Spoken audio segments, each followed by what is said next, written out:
পৃথিবীর সবচেয়ে কঠিন মুহূর্ত হচ্ছে যখন খেতে বসে আর চোখে জল চলে আসে, আর সে খাবারটা গিলতে না পারার কষ্ট। প্রিয়জন যখন কাছে থাকে না, তখনই আসলে ফিল করা যায় প্রিয়জনের যে অপূর্ণতাটা।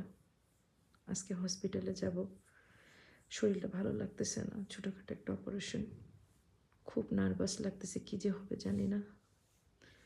বাড়িতে যা ছিল তা দিয়েই রান্না করলাম, জানি না খাবারটা খাওয়ার মতো যোগ্য হয়েছে কি না।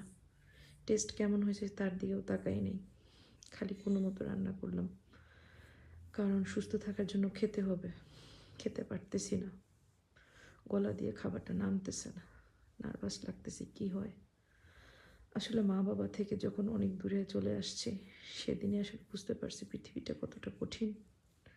আর বিশেষ করে তখনই আরও ফিল হয় যখন মা বাবা থেকে দূরে থাকার সময় অসুস্থতা ফিল করি। তখন আসলে এই কষ্ট বলে কোনোদিনই বোঝানো যাবে না।